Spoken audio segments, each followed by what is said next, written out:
¿Qué tal? ¿Cómo están, amigos y amigas de esta comunidad? Pues se sigue moviendo el tablero político en muchos sentidos. Ya por la mañana hablábamos, por supuesto, de este tema de los mercados, de cómo presionan para impedir la reforma judicial de una u otra forma, tratar, por supuesto, de marcar el derrotero. Y esto ha dado pie a que nuevamente los corifeos mientan con todos los dientes, tratando, por supuesto, de generar un clima de inestabilidad, de crisis. Ellos saben que ese es el fondo de todo esto y se lanzan inventos de verdad, ya sin ningún tipo de cuidado, ¿no? Como que si López Obrador está peleado con Sheinbaum, que si están discutiendo y demás, justo el día que el presidente da a conocer el mensaje que le envió a la presidenta electa, ella dice cómo reaccionó, mostrando la enorme cercanía que tienen ambos y que entienden perfectamente que van de la mano de un mismo proyecto. Aparecen sujetos como Chumel Torres, ¿no? Que yo sinceramente, yo aquí me pregunto, entiendo que no tienen ética, o sea, no hay ética, pues, pero ¿qué pasará por sus cabezas? Y les pregunto a ustedes, ¿qué pasará por las cabezas de Zuckerman, de Torres, de todo este grupo de personas que comienzan a generar estos climas de animaversión, ¿no?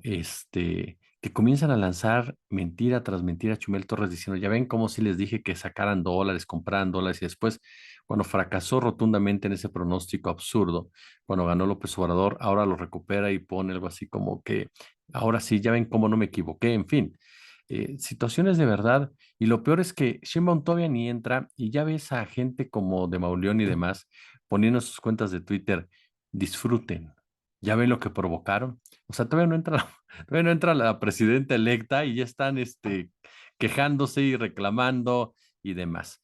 Y esto viene a la par por lo que vamos a subir el video un poquito más adelante aquí en el canal en un short porque, caray, la oposición muestra precisamente su podredumbre en toda la extensión de la palabra, muestra en toda la extensión precisamente sus carencias de valores, que fue lo que lo llevó a donde está. Como bien les dijo Guadalupe Tadei, hoy no traten de ganar en el INE lo que pierden en las urnas. O sea, a final de cuentas, en el tema de la representación se va a aplicar la ley y se acabó. Y se va a aplicar la ley, por cierto, que no se modificó porque el PAN no quiso modificarla porque era una propuesta de Morena. Es decir, si nos damos cuenta, a la oposición todo se le revierte, absolutamente todo se le revierte, porque está podrida completamente, está putrefacta completamente. Entonces, por eso cada acción que hace es escupir al cielo. Llegó a tales niveles de ignominia que por donde se mueva, pisa mierda. Entonces, como bien lo dijo Tadei, ¿no? O sea, ganen en las urnas lo que tienen que ganar, como les dijo Noroña, no fue voto por voto, fue patiza por patiza, ¿no? Y todavía vienen por más. En pocas palabras, no se cansan.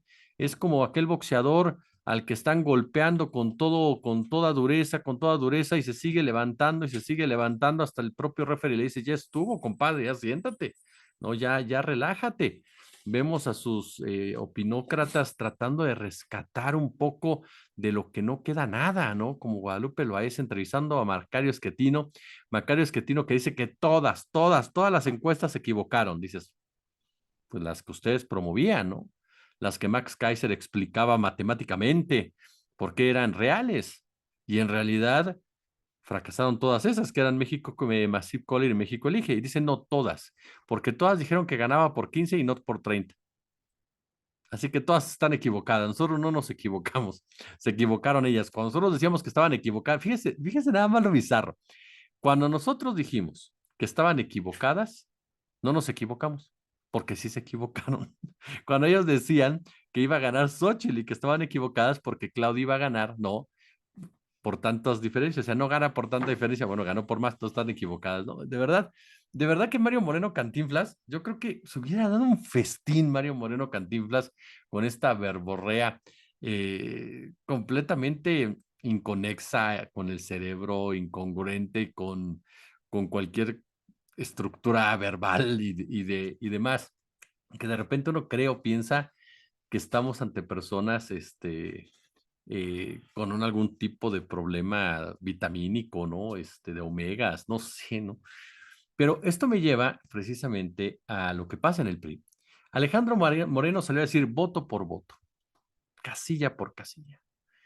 Nosotros en el PRI respetamos la democracia. Y la señora Dulce María Sauri, una de las grandes lideresas precisamente del PRI, pues salió a decir abiertamente, ¿sabes qué?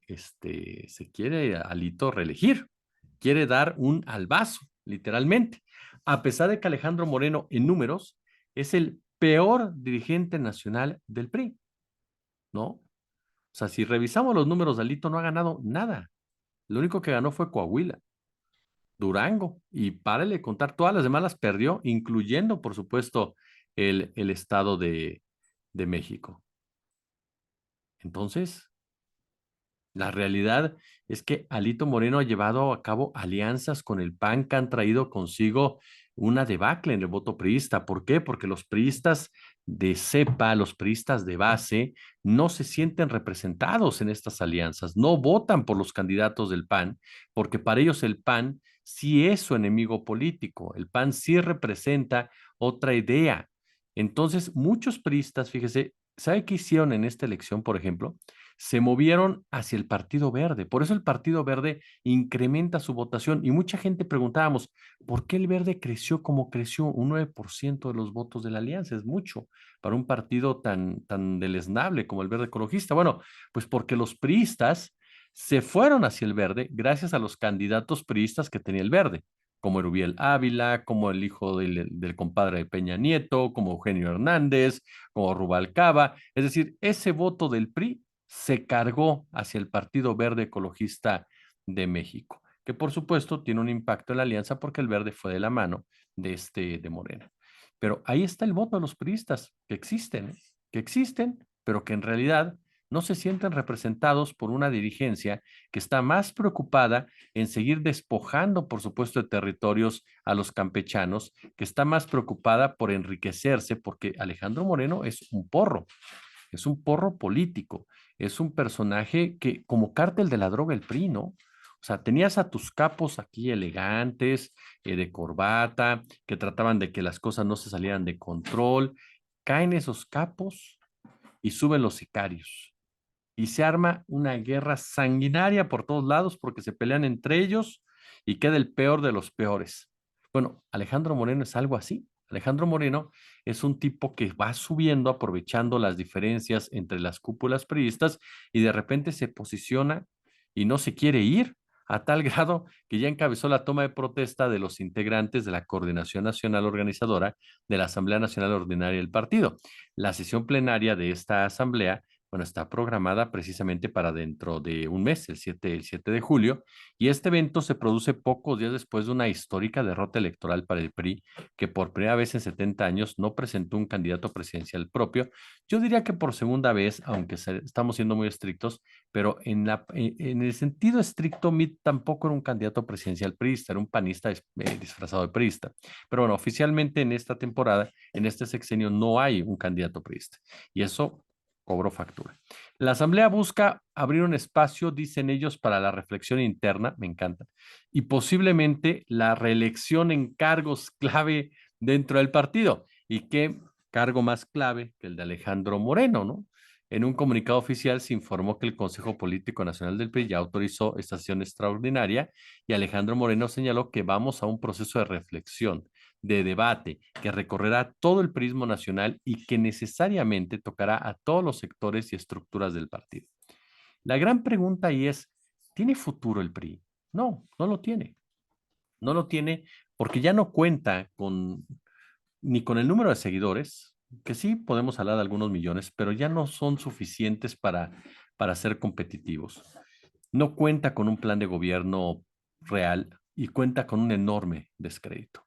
Es un partido que está ya viviendo sus últimas etapas, un partido que le hizo mucho daño al país y que de una u otra manera estos integrantes de la generación de la alternancia quisieron como lavarle la cara, ¿no? A pesar de que fue un partido genocida, a pesar de que fue un partido que persiguió a la población, un partido que asesinó a jóvenes, a activistas, que desapareció a todo aquel que le parecía que podía generarle algún tipo de problema, un partido que encabezó masacres, un partido que generó crisis económicas, un partido, sí, esta verborrea ridícula de creó instituciones, sí, de acuerdo, las creó, pero las echó a perder. O sea, no se trata solamente de que tú pongas una casa, sino que la casa funcione bien. Y el PRI la creó y la pudrió, así de sencillo. El partido que su forma de hacer política hizo metástasis en todos lados, el gran referente de la corrupción. En realidad, el PRI es un partido que desde hace muchos años tendría que haber desaparecido y que mucha gente pensó o creyó que perdiendo la presidencia de la República así sería, pero no. ¿Por qué razón? Porque el PRI supo guarecerse en las gubernaturas, que en ese momento en el 2000 pues eran varias, eran más de 20, y desde ahí supieron catapultarse precisamente para tener una presencia en el Senado de la República, en la Cámara de Diputados, y para el 2012 ya con una alternancia pactada, acordada con la gente de los organismos internacionales y el poder económico, regresar al poder. Pero el PRI nunca ha ganado una elección. El PRI jamás ha triunfado de una manera honesta, siempre ha hecho trampa, siempre ha impuesto algo. Entonces, es un partido que representa lo peor de la política y por lo tanto uno pensaría que no tiene por qué seguir viviendo, pero ahí está por este tipo de alianzas, por estos milloncitos de personas que siguen votando por ellos, porque de una u otra manera se sienten parte del priismo, porque de una u otra manera reciben algo del priismo. Y tienen a un personaje como Alejandro Moreno, que de verdad uno pensaría que trabaja para Morena, que realmente es un fiel admirador de Andrés Manuel López Obrador, que es un personaje tan corrupto y tan oscuro que es capaz de jugarle al doble agente, por un lado estar dirigiendo al PRI y por el otro estar hundiéndolo, y de esa manera beneficiar a Morena, con quienes de una u otra manera los líderes de Alito tienen ciertos acercamientos. Pero aquí el punto es que eso sería, pues sería un juego maquiavélico que yo no creo que Alejandro Moreno tuviera la capacidad de crear él solo, y que personajes que sí la tienen no necesitarían precisamente de un escenario así. Esa es la verdad de las cosas, porque eso involucraría a alguien que sí tiene honestidad y congruencia, aunque te caiga bien o que te caiga mal, que es López Obrador.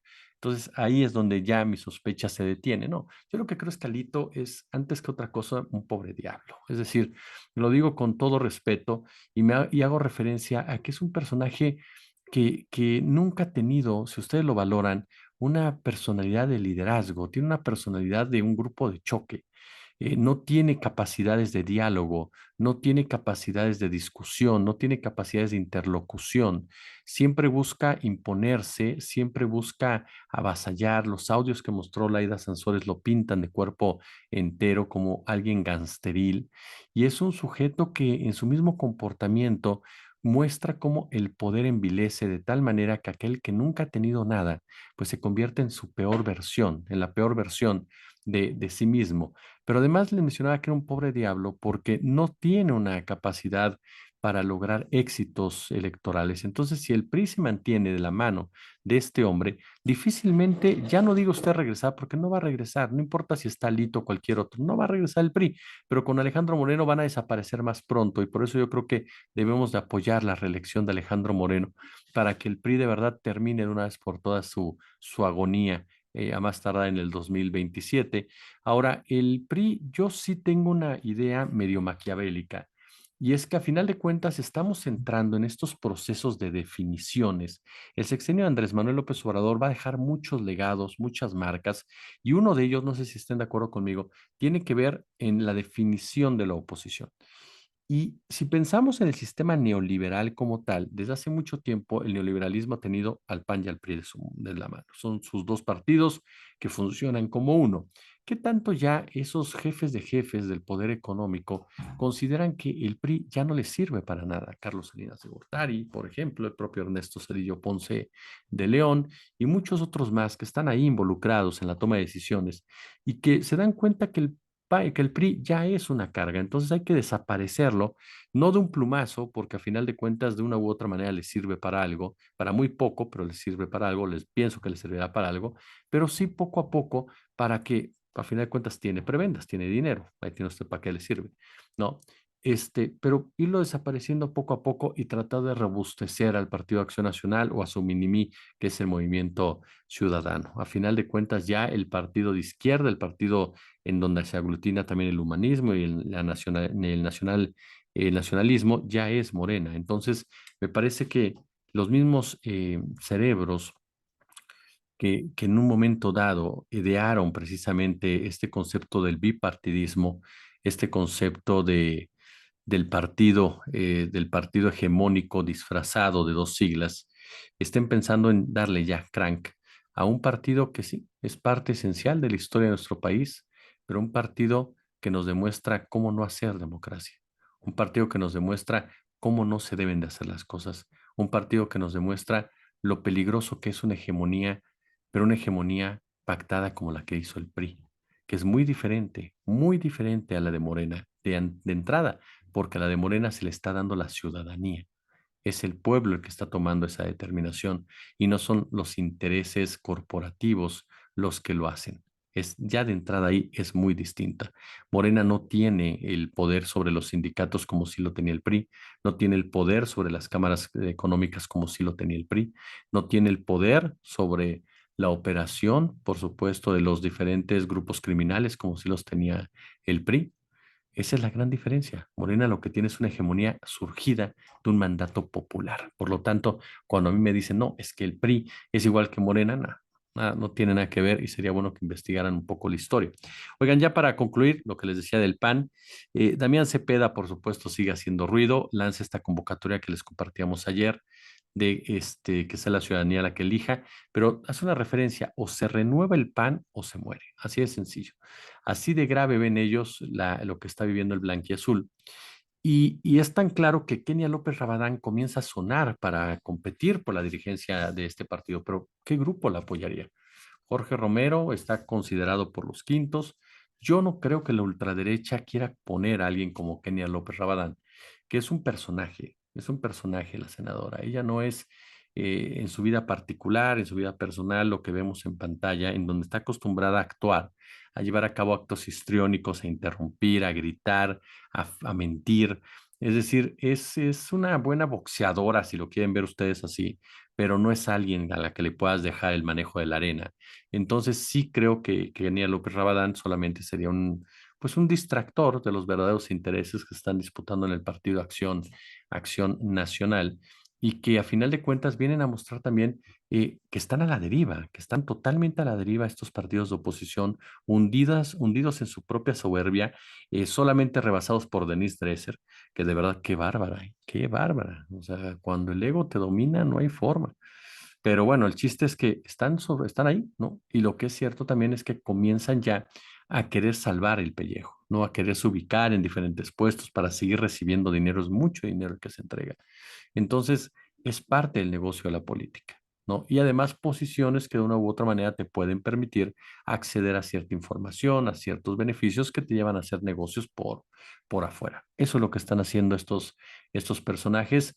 Yo, sinceramente, como se los he dicho, yo en el caso concreto del PAN no creo que desaparezca. Creo, insisto, que va a ser una disputa interna muy dura en el PAN y a partir de ahí podremos saber qué tantas posibilidades de éxito tiene, ¿no? Y de qué tipo, porque no es lo mismo que tomen el control del PAN, panistas clásicos, de derecha, si ustedes quieren, pero que tienen una postura más tradicionalista que los quintos, que son pragmáticos hasta la pared de enfrente, que la ultraderecha como tal.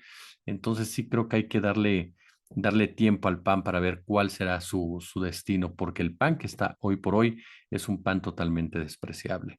Estaba viendo y les comparto, subimos un video a nuestra cuenta de Twitter de ese momento en que Santiago Krill retaba a López Obrador y le decía, aquí estamos los que te vamos a derrocar, Andrés Manuel, los que te vamos a demostrar, quisiste intimidarnos, quisiste aplastar al INE, quisiste aplastar la Suprema Corte, quisiste aplastar la democracia, aquí estamos nosotros los que te vamos a poner en tu lugar.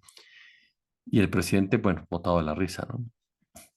Porque me quedé pensando, dije, bueno, Santiago Krill, y concluyo con eso, ese video es el mejor ejemplo de lo que fue la oposición, fingiendo y mintiendo. Santiago Krill fingiendo que era presidenciable, no lo era. Gabriel Cuadri y Margarita Zavala fingiendo que son estadistas, no lo son. Jorge Romero fingiendo que es un personaje decente, no lo es, por supuesto. Kenia López Rabadán fingiendo que estaba interesada en lo que se estaba diciendo alrededor. Alejandro Moreno fingiendo, por supuesto, también respeto hacia el orador que le parecía bastante cansino, ¿no? Y al final de cuentas la oposición fingiendo algo que nunca fue oposición, porque por los números nunca fue competitiva. Si les gustó el video, pulgar arriba, ya lo saben, compártanlo, por supuesto, nos ayuda muchísimo, pero muchísimo que lo compartan. Déjenme sus comentarios, sus puntos de vista. No se olvide, por supuesto, dejar su like, ya lo saben, échenle el pulgar arriba. También, si son tan amables, suscríbanse. Ya rebasamos los 150,000. Muy bien, querida comunidad. Ya lo rebasamos. Vamos por los 200,000 sin duda alguna. Y también, por supuesto, denle a la activación de YouTube, a la activación del canal que es la campanita. Si hay chance, échenos super chat, super gracias. De verdad, se los vamos a agradecer. Únanse al canal. Yo los veo en un ratito con el tema de Carlos Ahumada. Como siempre, un gusto, como siempre, un verdadero, pero verdadero placer.